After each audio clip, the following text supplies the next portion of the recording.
이 시간 함께 봉독할 하나님의 말씀은 마가복음 13장 14절의 말씀부터 23절의 말씀입니다. 우리 그 가운데 20절의 말씀까지를 함께 봉독하도록 하겠습니다. 함께 봉독하십니다. 황폐하게 하는 가증스러운 물건이 서지 못할 곳에 선 것을 보거든 읽는 사람은 깨달아라. 그때에는 유대에 있는 사람들은 산으로 도망하여라. 지붕 위에 있는 사람은 내려오지 말고 제 집 안에서 무엇을 꺼내려고 들어가지도 말아라. 들에 있는 사람은 제 겉옷을 가지러 뒤로 돌아서지 말아라. 그날에는 임신한 여자들과 젖먹이가 딸린 여자들은 불행하다. 이 일이 겨울에 일어나지 않도록 기도하여라. 그날에 환난이 닥칠 것인데 그런 환난은 하나님께서 세상을 창조하신 뒤로부터 지금까지 없었고 앞으로도 없을 것이다. 주께서 그 날들을 줄여주지 않으신다면 구원받을 사람이 하나도 없을 것이다. 그러나 주께서 뽑으신 선택받은 사람들을 위하여 그 날들을 줄여주셨다. 아멘. 오늘 봉독해드린 이 본문의 말씀을 중심으로 해서 예수님 재림의 징조들에 대해서 말씀을 나누겠습니다. 여러분들은 예수님에 대하여 어떤 느낌과 어떤 이미지들을 가지고 있습니까? 예수님이 하늘 보자 버리시고 저 낮고 천한 마국간에 오셨다. 감동이 됩니다. 예수님께서 우리 위하여 십자가에서 죽으셨다. 은혜의 물결이 우리에게 밀려옵니다. 그래서 때로는 이 예수님을 생각하면서 감동의 눈물을 흘리기도 합니다. 그런데 아멘 주 예수여 다시 오시옵소서. 이 다시 오실 예수님을 생각하면 무엇인가 거리감이 느껴집니다. 하지만 초대교회의 가장 큰 소망은 다시 오실 예수님이셨습니다. 초대교회는 환난과 핍박을 당했습니다. 십자가에 죽으시고 부활하신 예수를 믿는다는 이유 때문에 불에 타 죽고 목베임을 당하고 돌에 맞아 죽을 때 저들은 계시록 22장 20절의 그 고백과 같이 아멘 주 예수여 오시옵소서 이 소망으로 저들은 믿음을 지킬 수 있었던 것입니다. 말씀드린 것처럼 사단은 초대교회 때에 핍박으로 신앙을 빼앗고자 했습니다. 그 사단은 여전히 이 시대에도 우리의 신앙을 빼앗고자 합니다. 그것은 초대교회처럼 핍박과 어떤 환난은 아닐지라도 우리로 하여금 우리의 신앙을, 우리의 삶을 아주 바쁘게 해서 우리의 신앙을 무력화시키는 것이죠. 우리는 이러한 재림신앙을 가질 때 이런 안일과 무력함을 극복할 수 있을 것입니다. 우리는 예수 그리스도가 이 땅에 다시 오신다고 하는 이 소망을 확고히 붙잡아야 합니다. 그럴 때 우리도 이 핍박과 환난을 이겨 승리할 수 있게 되는 것입니다. 우리는 지난주에는 종말의 징조에 대해서 배웠습니다. 그래서 13절까지 예수님은 종말의 때에 있을 징조를 말씀하셨는데 거짓 선지자가 나타나고 전쟁과 기근이 자주 일어나고 땅의 모든 족속에게 복음이 전파되고 성도들은 핍박을 받게 될 것이다. 그리고 종말의 때 그리스도인들의 삶의 자세로는 악한 영의 미혹을 받지 말아야 한다. 재난과 기근을 두려워하지 말아야 된다. 핍박 때에 스스로 조심해야 된다. 그리고 끝까지 견디는 자가 구원을 받는다라고 말씀을 드렸었습니다.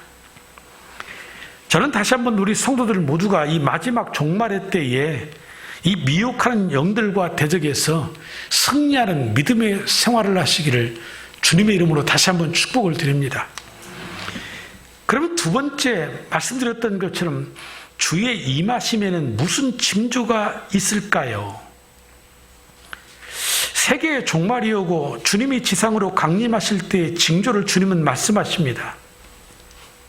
그날은 하늘에 예수님이 오시는 징조가 보이고 예수님이 구름을 타고 능력과 큰 영광으로 오신다라는 겁니다.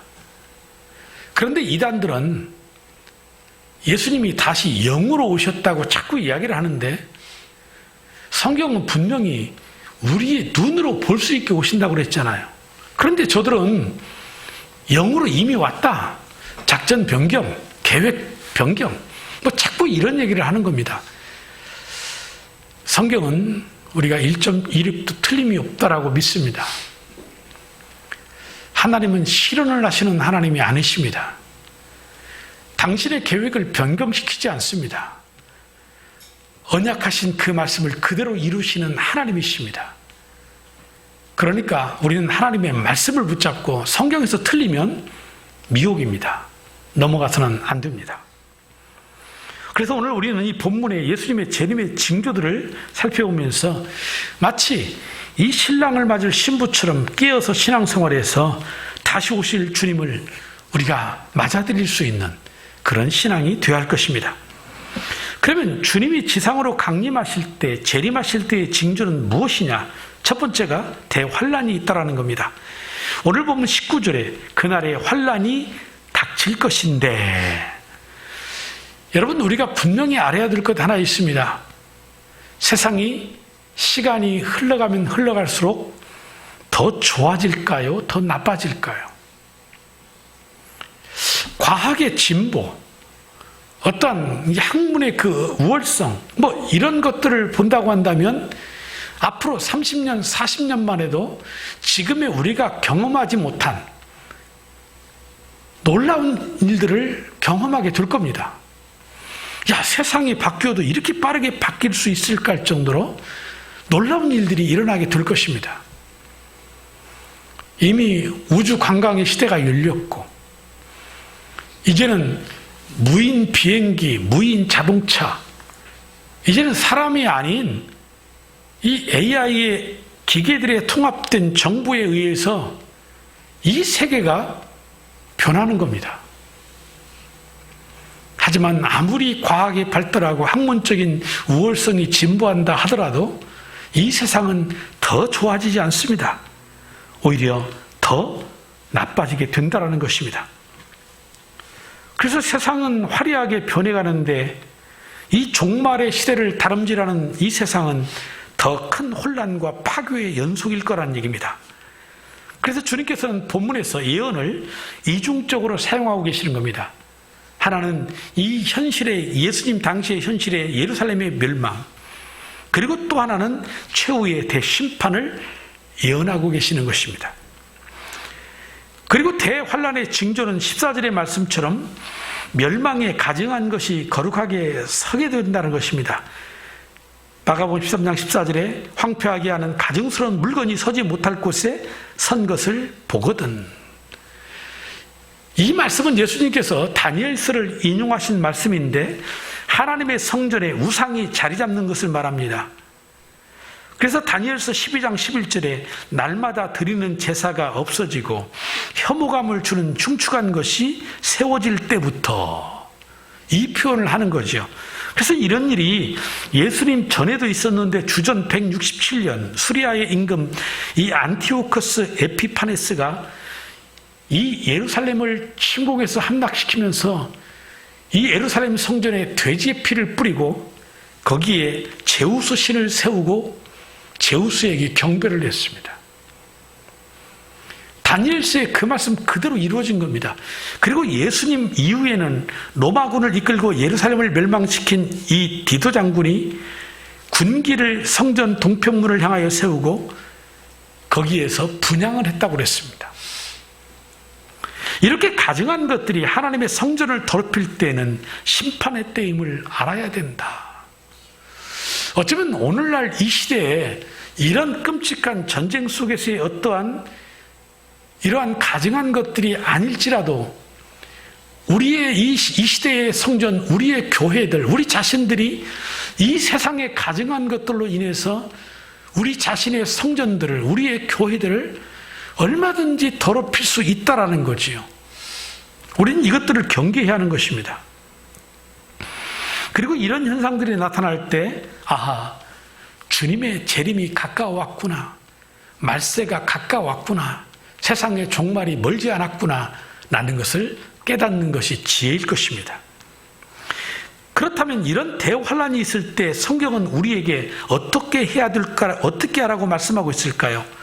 먼저 14절에 보면 환란이 있을 때 유대에 있는 자는 산으로 도망가라고 그랬습니다. 황폐하게 하는 가증스러운 물건이 서지 못할 곳에 선 것을 보거든 읽는 사람은 깨달아라. 그때에는 유대에 있는 사람들은 산으로 도망하여라. 이 예수님의 이 예언은 예수님이 예언한 후로부터 30년이 지난 후에 성취됩니다. 말씀드린 것처럼 디도가 예루살렘을 공격합니다. 그때 많은 유대인들이 성전이 있는 예루살렘 성으로 몰려들었습니다. 이 예루살렘 성은 이 해발 800m의 성곽으로 둘러싸여 있는 하나의 요새였습니다. 그래서 백성들이 이 로마의 군대를 피해서 예루살렘으로 몰려왔던 겁니다. 로마군은 예루살렘 성을 포위하여 있고 평소보다 10배나 많은 사람들이 예루살렘 성에 피신하여 있다 보니까 시간이 지나면서 가장 문제가 되는 것이 무엇이었겠습니까? 식량이 고갈되는 것입니다. 먹을 것이 없어지는 겁니다. 인구가 10배나 늘었으니 얼마나 그 기근이 심각했겠어요. 그래서 역사가 요세푸스는 그때의 상황을 이렇게 기록했습니다. 굶주림은 날로 심하여 집마다 사람을 잡아먹었다. 방 안은 죽은 여자들과 어린아이로 채워졌고 길거리는 늙은이의 시체가 널려 있었다. 어떤 사람은 아직 죽기 전에 무덤에 스스로 들어가기도 했다. 어미가 자식을 삶아먹는 일도 있었다라고 그랬습니다. 참으로 끔찍한 환란인 것입니다. 그리고 로마군은 예루살렘 성문을 파괴하고 들어갈 때 이 멸망에 가증한 황제 초상과 독수리 형상을 갖고 예루살렘에 들어가서 이제 경배를 했다고 그랬는데 이 성이 5개월 만에 로마군의 발 아래 짓밟히고 방화로 불에 탑니다. 이때에 죽은 백성의 수가 110만 명에 이릅니다. 그리고 약 9만 7천 명이 노예로 끌려갔습니다. 그런데 이러한 예수님의 경고의 말씀을 기억한 기독교인들이 예루살렘 성에 머물지 아니하고 요단강 계곡 베리와 지방이 펠라의 지방으로 도망갔다. 그래서 생명을 보존했다라고 하는 역사적인 기록이 사실로 남아있다라는 것이지요. 다시 말해서 예수님이 예루살렘에 대해서 예언한 그대로 성취되었던 것입니다. 그런데 이런 대환란이 예수님이 이 땅에 재림하실 때에 다시 오실 때에 또다시 일어나게 될 것이라는 얘기입니다. 그래서 앞에서 말씀드린 것처럼 이중적인 구조 속에서 이 환란을 설명하고 계시는 것이다 라는 말씀을 드렸던 것이죠. 그렇기 때문에 우리들도 이 환란의 때에 우리가 취할 성도의 자세는 뭐냐? 도망가라 그러면 하나님의 말씀처럼 도망치는 겁니다. 도망가니까 비열하다. 여러분 그렇게 생각하지 마시고 우리의 성도들은요 가장 그 좋은 것이 뭐냐? 좋은 믿음이 뭐냐? 좋은 신앙이 뭐냐? 그러면 하나님의 말씀대로 순종하는 것입니다. 다른 것이 아닙니다. 하나님이 하라면 하는 거고 하나님이 하지 말라면 하지 않는 겁니다. 그것이 사는 길인 겁니다. 그래서 도망쳐라. 그리고 두 번째가 15절의 말씀처럼 지붕 위에 있는 사람은 내려오지도 말고 제 집안에서 무엇을 꺼내려고 들어가지도 말아라. 이 지붕 위에 있는 사람, 우리나라의 이 건물 구조의 상황에서는 이해가 잘 안 되지요. 물론 요즘에는 이제 평면 지붕에 이러한 콘크리트 집들이 많으니까 옥상에 올라갔나 그런 생각을 하겠죠. 맞습니다. 이스라엘의 그 당시에 이 주거는 맨 꼭대기층이 이 옥상이 이 기도처였습니다. 그러니까 다시 말해서 기도하다가 닥친 환난 때에 영적으로 깨어있는 성도는 재물에 눈이 어두워서 마음을 빼앗기지 않도록 하라는 그러한 경계의 말씀일 수도 있습니다. 특별히 환난 때는 더욱더 그러합니다. 예를 들어 보십시다. 갑자기 집에 불이 났답니다. 옥상에서 있다가 집안에 불이 나가지고 연기가 시커멓게 올라오는데 갑자기 생각나는 것이 집안에 둔 내가 뭐 하든 꼽을 쳐든 아니 돈이 있어요. 아깝지요? 안 아깝겠어요? 그 아내 몰래 내가 꾸불쳐놓은 건데 비상금인데 뭐 그럴 수 있잖아요. 충분히 상황은. 하지만 그 돈이 아깝다고 그 불길을 뛰어드는 사람은 어리석은 사람 아닙니까? 돈보다도 생명이 귀하지 않습니까? 그래서 예수님은 마지막 때를 준비하는 자에게 누가복음 17장에서는 뭐라고 우리에게 말씀을 했냐면 롯의 처를 기억해라. 여러분, 롯의 처, 우리가 잘 아는 것처럼 그는 이 소돔과 고모라의 이 멸망의 경고를 듣고 천사에 이끌려서 이 소돔과 고모라 성을 빠져나갈 때 뒤돌아보면 죽는다 그랬음에도 불구하고 왜 뒤돌아봅니까? 무엇 때문이라고 그랬습니까? 두고 온 것들 때문에. 그 재물 때문에. 말씀드린 것처럼 재물이라고 하는 거 중요한 겁니다. 하지만 내 생명보다 중요하지 않습니다. 대환란의 때는 죽느냐 사느냐의 문제이지 무엇을 얼마나 가지느냐 적게 가지느냐의 문제가 아닙니다. 결국은 사는 자가 남는 겁니다. 그래서 이 롯의 처를 기억하라 라고 말씀을 해주신 것입니다. 그래서 이 심판의 날에 종말의 때를 살아가는 자세는 세상에 미련을 갖지 말라는 것입니다. 이 대환란 때는 하나님만 바라보고 집안에 있는 물건 가지러 내려가지 말아라. 그런 얘기입니다. 그리고 세 번째로는 밭에 있는 자는 겉옷을 가지러 뒤로 돌이키지 말아라. 16절입니다. 들에 있는 사람은 제 겉옷을 가지러 뒤로 돌아서지 말아라. 이 유대인들이 경작하는 밭은 대부분 이 성 밖에 있습니다. 그래서 저들이 일을 하러 갈 때에는 이 겉옷들은 집에다가 놔두고 가벼운 일할 수 있는 옷을 입고 나가서 일을 하는 것입니다. 그런데 밭에서 일하고 있는데 환란이 일어난 거죠. 그럴 때 다시 옷을 가지러 가지 말아라. 그러니까 이 본문 15절에서 16절의 이 핵심을 정리하면 환란이 있을 때 유대에 있는 자는 산으로 도망하라. 지붕 위에 있는 자는 집안에 있는 물건을 가지러 내려가지 말아라. 밭에 있는 자는 겉옷을 가지러 뒤로 돌이키지 말아라.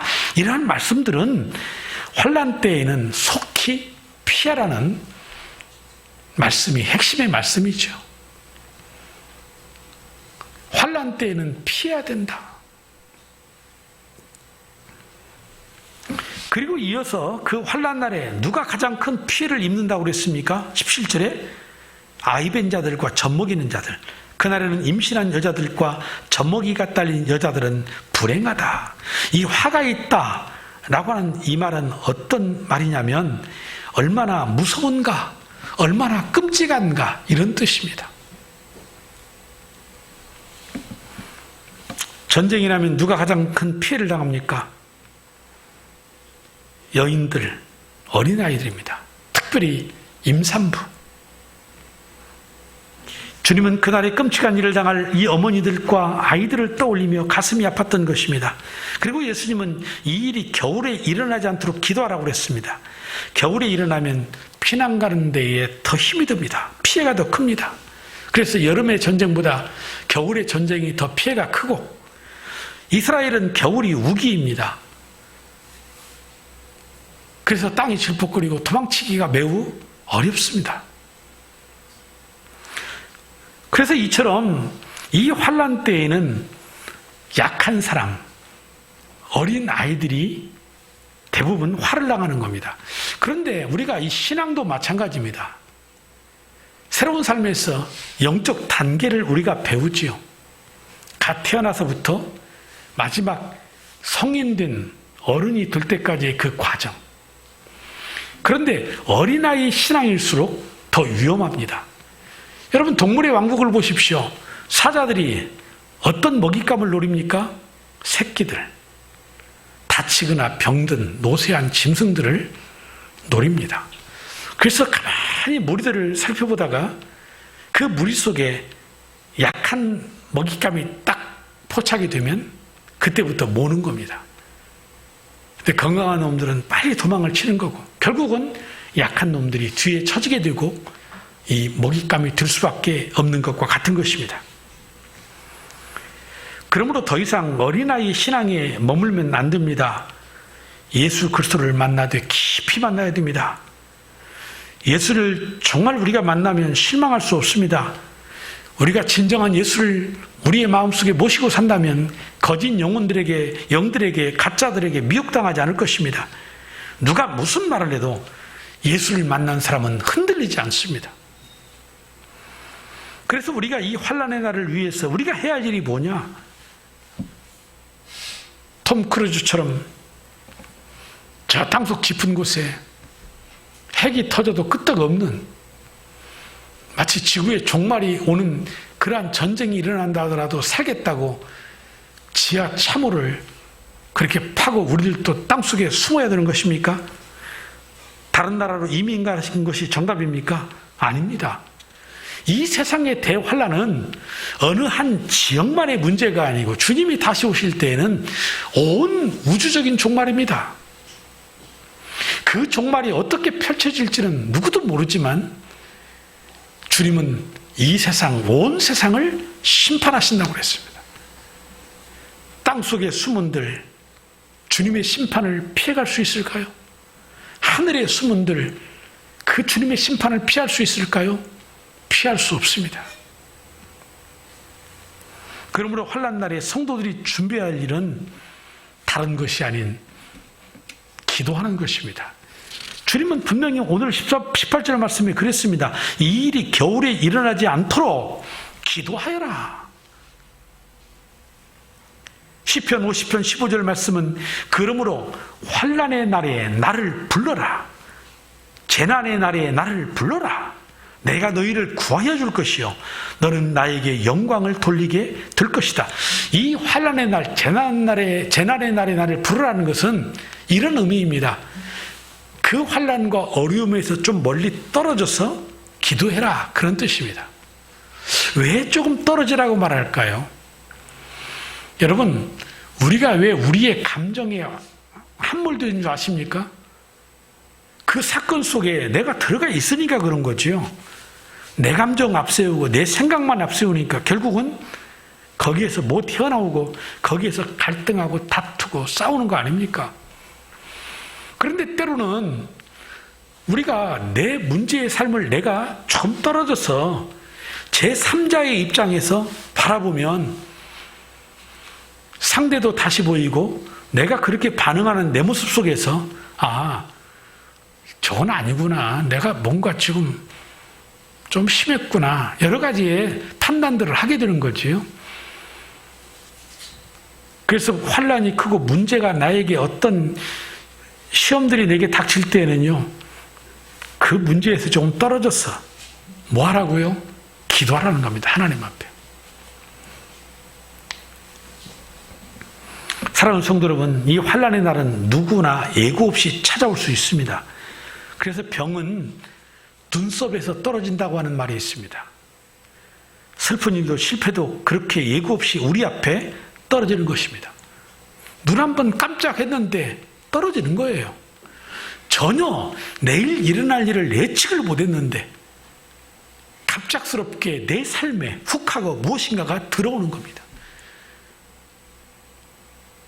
그것이 실패요, 그것이 질병이요, 그것이 아픔이고 고통일 수 있다는 것이죠. 그래서 이 세상은 어떤 사람이 말하기를 환난과 고통을 버무려 놓은 것과 같다, 그런 표현을 했어요. 이 말은 환난과 고통이 없는 사람이 없다라는 얘기입니다.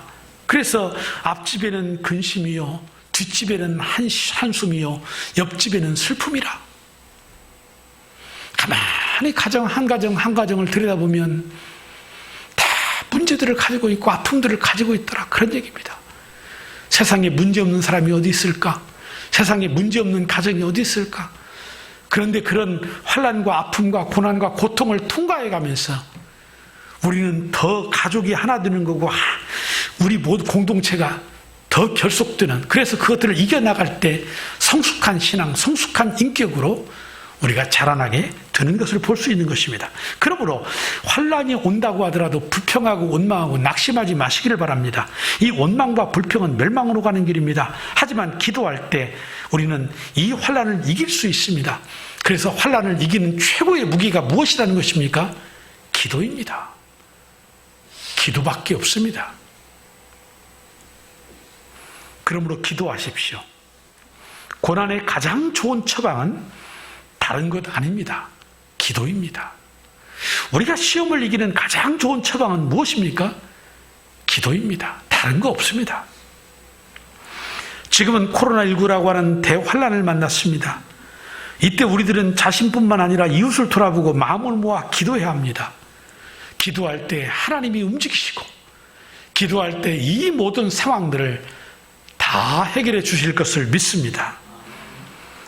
사랑하는 성도 여러분들, 결단코 이러한 환난들을 가볍게 생각하지 마시기 바랍니다.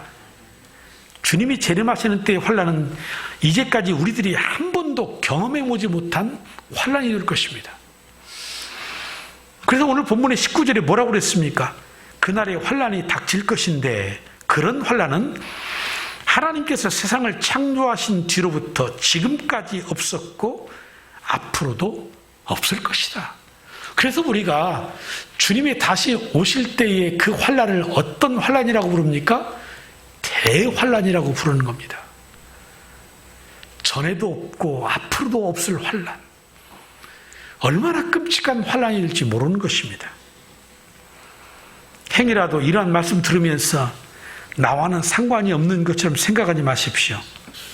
이런 환난은 내 인생이 끝나기 전에 우리 앞에도 닥칠 수 있다라는 것입니다.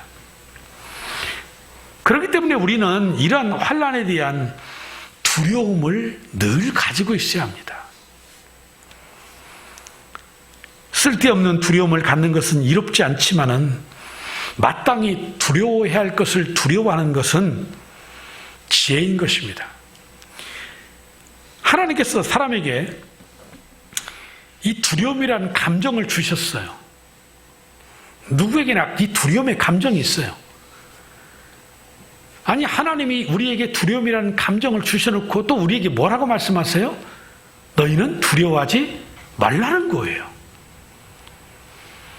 아니, 두려워하지 말라고 하시려면 처음부터 두려움을 주시질 마시든지. 그런데 왜 두려움을 주어놓고 두려워하지 말아라 그럴까요? 여러분, 이 두려움이 어디서부터 온 것입니까? 죄의 속성입니다. 그러니까 범죄한 자들은 숨습니다. 아담과 하와가 범죄하고 숨는 겁니다. 그런데 하나님이 찾아오셔서 두려워하지 말라는 겁니다. 그리고 가죽 지어 입혀주시는 겁니다. 살 길을 제시해 주시는 겁니다.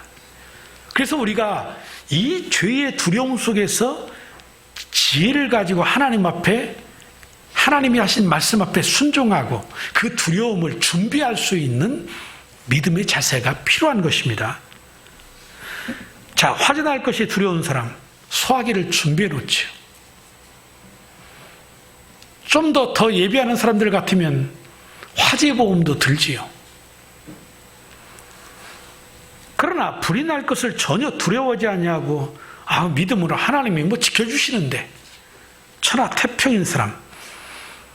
하지만 이런 사람들이 믿음 있는 것 같지만은 그러나 지혜롭지는 못한 겁니다. 결국 불이 나면 모든 것을 잃어버리게 될 것입니다. 그래서 두려움은 필요한 겁니다. 두려워할 것을 두려워하라는 겁니다. 그래서 그것을 미리 준비할 수 있는 지혜를 가지라는 것입니다.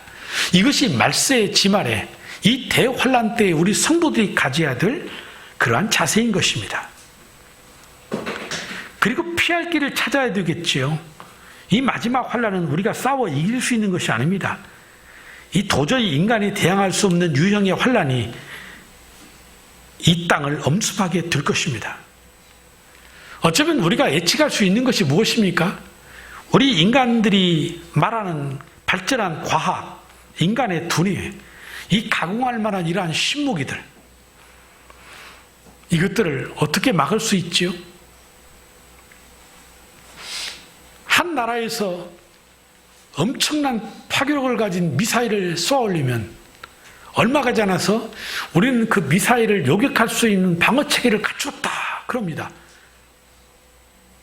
실제 일어나서 이게 정말인지 아닌지는 봐야 할 일이지만, 그러면 이쪽에서 다시금 더 강력한 미사일을 만들어요?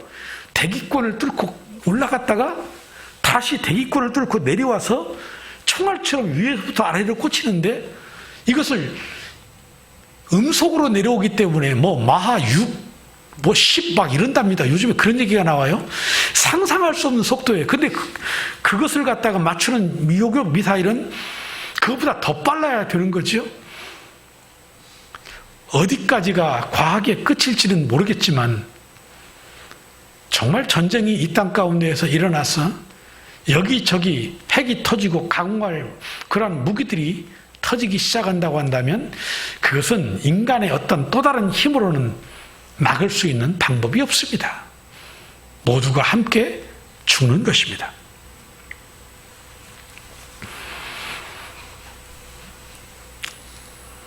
그러나 피할 길이 있습니다. 이것은 단순히 피난처를 찾아 몸을 숨겨 보호받는다 그런 뜻이 아닙니다.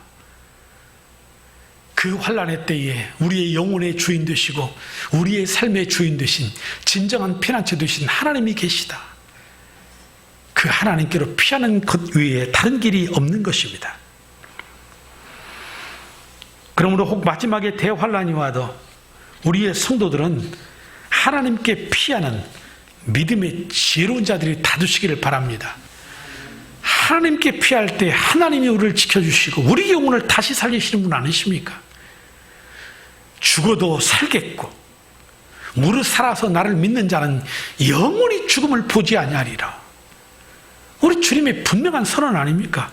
그러므로 두려워하지 마시기를 바랍니다. 오늘 본문 20절의 말씀에도 이 대환난의 때에 하나님의 눈은 택함받은 성도들에게 있다라는 것을 볼 수 있습니다. 주께서 그날들을 줄여주시지 않으신다면 구원받을 사람이 하나도 없을 것이다. 그러나 주께서 뽑으신 선택받은 사람들을 위하여 그날들을 줄여주셨다. 이것이 환난 중에 우리에게 주시는 하나님의 위로의 말씀이지요. 하나님은 자기가 택하신 자들에게 인자와 자비가 한이 없으신 분입니다. 이 하나님의 인자와 자비하심이 아니라면 누가 이 대환난의 때에 살아남을 수 있단 말입니까? 그러므로 우리는 이 환난을 당할 때 하나님의 배에 엎드려서 하나님의 그 인자와 자비를 구해야 합니다. 내가 하려고 하지 마십시오. 내가 소리치고 무엇인가를 한다고 해서 이룰 수 있는 것이 무엇이라고 생각하십니까? 아니, 어쩌면 다 이룬 것처럼 보이지만 결국은 다 놓을 수밖에 없는 것들이잖아요. 그럼 우리는 얼마든지 지금의 인생의 내 삶에서 경험할 수 있는 거잖아요. 아하, 오직 하나님이구나. 하나님만이 내 인생의 진정한 주인이시구나. 그 인자와 자비가 아니면 내가 한순간도 살 수 없고 지금까지 살아온 것도 그 하나님의 그 인자와 자비의 은혜였구나. 이걸 깨닫게 되는 것입니다. 그럴 때 하나님 아래서 우리의 삶의 의미가 발견되어지는 겁니다. 내가 지금도 살아 있어야 될 이유가 있다는 것을 깨닫게 되는 것. 그것이 오늘을 나를 살게 하는 것입니다. 그게 없다면 요단강 건너가 주님 만나는 것이 정말 축복 같습니다. 그래서 주님은 이 말세의 종말의 때를 살아가는 성도들에게 다시 한번 기본 삶의 자세가 무엇인지를 가르칩니다. 그게 뭡니까? 미혹하는 영들을 조심하라는 것입니다. 그래서 21절로 22절에 구체적으로 말씀하십니다. 그때에 누가 너희에게 보아라. 그리스도가 여기에 있다. 보아라. 그리스도가 저기에 있다 하더라도 믿지 말아라. 거짓 그리스도들과 거짓 예언자들이 일어나 표징들과 기적들을 행하여 보여서 할 수만 있으면 선택받은 사람들을 홀리려 할 것이다. 여러분, 왜 미혹하는 영들에게 빠집니까? 예수님께서 이루신 그 구원이 불완전하다고 생각되십니까? 그래서 다른 것을 붙잡고 다른 누군가를 믿어야만 내가 구원받을 수 있다라고 하는 불안감이 드십니까? 예수님을 믿을 겁니까? 아니면 자칭 보혜사 이긴 자라고 하는 이만희를 믿을 겁니까? 이만희는 보혜사 이긴 자 아닙니다. 스스로 망상에 빠져서 스스로 자기가 주장하는 것 뿐이에요. 내가 이긴 자다. 내가 보혜사다. 자기 스스로 주장하는 말뿐인 거예요. 여러분, 제가 이만희처럼 그런 주장을 한다면 내가 이긴 자입니다, 내가 보혜사입니다 라고 하면 여러분 저를 믿을 거예요, 안 믿을 거예요? 전혀 안 믿을 눈치 같은데 기분 무지하게 나쁘지 말입니다. 여러분 분명히 아시기 바랍니다. 이만희 안 됩니다. 박태규도 안 됩니다. 왜 안 된다고 생각하는 줄 아십니까? 이만희가 죽기 때문입니다. 박태규도 죽기 때문입니다. 죽을 인생이 누구를 구원할 수 있단 말입니까? 예수님이 왜 우리에게 구원자가 되십니까? 십자가에 단순히 죽으셨어요? 만약에 예수님이 십자가에 죽으심으로 끝났다면 오늘날의 기독교는 없을 것입니다. 그런데 왜 예수님이 우리에게 구원자가 되십니까? 죽음을 이기고 다시 살아나셨기 때문에, 부활하셨기 때문인 것입니다. 그래서 우리에게 구원자가 되는 겁니다. 그런데 신천지 이만희는 죽을 거고 부활하지 않을 것입니다. 그러니까 자기는 육이 죽고 영이 다시 살 거다, 그렇게 말할 겁니다. 아니, 자기가 이미 보혜사라면서 뭘 죽어서 또다시 영으로 또 있어. 아니, 이런 말도 안 되는 논리에 어찌 속을 수 있는지를 모르겠어요. 한마디로 사기당하는 겁니다. 속지 마십시오, 여러분. 죽을 인생은 구원자가 될 수 없습니다. 말씀드렸지 않습니까? 곧 죽습니다. 저들도 그거 알고 있어요. 그래서 저들은 지금 어떻게 이 이긴 자, 후계자를 갖다가 누구를 세워야 되느냐, 이것 때문에 싸우는 거 아닙니까? 자기들끼리. 사랑하는 성도 여러분, 예수님은 우리의 구원의 충분 조건입니다. 예수님은 십자가 위에서 다 이루었다고 말씀하시고 운명하셨습니다. 십자가에 죽으실 때 조금이라도 내가 98%는 이루었는데 2% 부족한 것이 있구나, 너희들 내 뒤에 오는 사람을 내가 보낼 테니까 그 말 잘 들어서 천국에서 만나자, 그랬다면 누군가를 우리는 또 기다려야 되고, 또 누군가가 그 보낸 사람이라고 말하면 우리는 그를 믿어야 들릴지도 모릅니다. 그런데 예수님은 요한복음 19장 30절에 분명히 말씀했습니다. 예수께서 신 포도주를 드시고 다 이루었다. 그래서 예수님의 이 구원은 우리에게 필요 충분 조건입니다. 다른 거 필요 없습니다. 누구도 필요 없습니다. 그 한 분 예수 그리스도, 그분 이름 하나면 족합니다. 더 이상 다른 이름 부르지 마십시오. 오직 예수의 이름만 부르시기를 바랍니다. 그리고 스스로 조심하라고 하셨던 말씀처럼 23절에 그러므로 너희는 조심하여라. 내가 이 모든 일을 너에게 미리 말하여 둔다. 왜입니까? 방심은 금물이기 때문에 그렇습니다. 베드로전서 5장 4절에 정신 차리고 깨어 있으십시오. 여러분의 원수인 악마가 우는 사자같이 삼킬 자를 찾아 두루 다닙니다. 조금만 방심하면 마귀의 밥이 될 수밖에 없는 것입니다. 지난주 목요일에 우리 성도들 가운데에는 여러분이 신천지 교인이라는 사람에게 전화를 받았을 것입니다. 우리 장로님에게도 전화가 오고, 우리 전사님들에게도 전화가 오고, 우리 아내에게도 전화가 오고, 하는 말이 이번 신천지 이만희 총회장이 요한계시록을 2달에 걸쳐서 강의를 한답니다. 그거 들으라는 겁니다.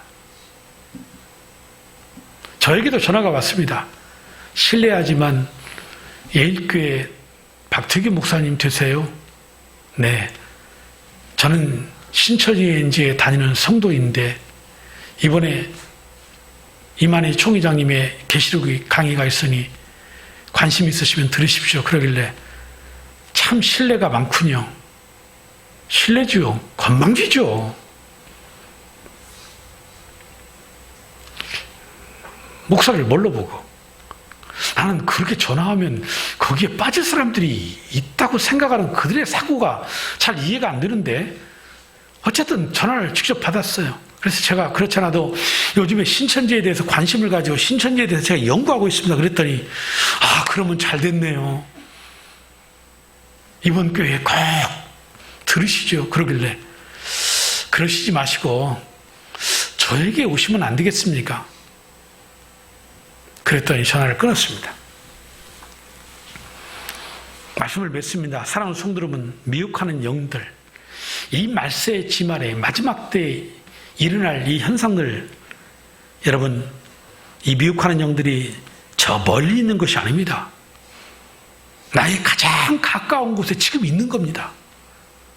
실제 그래서 일어났던 상황을 제가 말씀드린 이유가 그것입니다. 실제 우리 성도들에게 전화해서 전화를 안 받으신 분들은 좀 기분 나빠하십시오. 왜 나한테는 전화를 안 했지?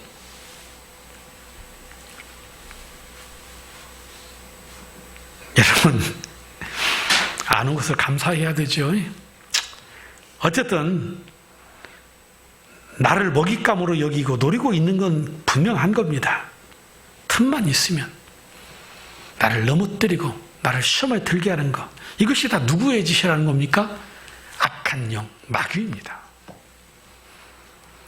그래서 우리 모두는요, 저를 포함해서 우리 모두는 마귀의 잠재적인 먹잇감들입니다.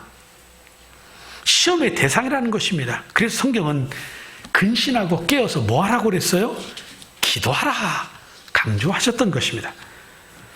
하지만 여러분, 주님은 우리를 사랑하십니다. 그래서 우리에게 이러한 대환란에 미리 되어질 일을 말씀해 주시는 것입니다. 23절입니다. 그러므로 너희는 조심하여라.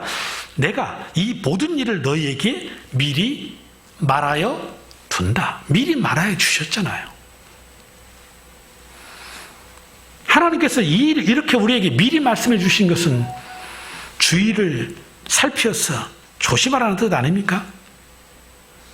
어떤 그러한 일들이 실제적으로 닥쳤을 때 당황하지 말고 넘어지지 말고, 아하, 주님이 그렇게 말씀하셨지, 아, 그때가 이때인가 보구나. 그런데 주님은 이미 우리에게 되어질 일을 말씀하시고, 기도하라, 스스로 조심해서 넘어지지 말아라, 끝까지 견뎌라, 그러면 구원 받는다. 그랬으니 이 주신 말씀 붙잡고 우리가 기도하면서 끝까지 견디면 그 구원이 나의 구원이요, 우리의 구원이요, 우리 가정, 우리의 공동체의 구원이 될 수 있는 것입니다. 그래서 우리는 이긴 자의 싸움을 싸고 있다라고 표현하는 것이 그 말인 것입니다.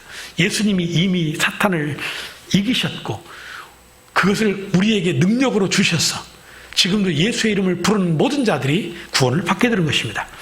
그러므로 사랑하는 성도 여러분, 종말의 때를 살고 있다고 말하지만 이 말은 예수님 당시부터 있었던 말입니다.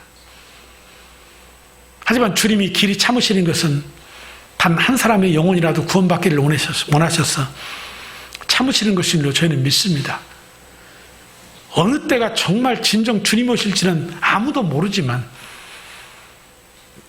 그때까지 우리 다른 이름 아닌 예수의 이름 하나 붙잡고 주신 이 종말의 때에 이 지혜를 가지고 이 사탄, 마귀, 거짓 영들에 대해서 싸워서 승리하는 저와 여러분 되시기를 주님의 이름으로 축복합니다.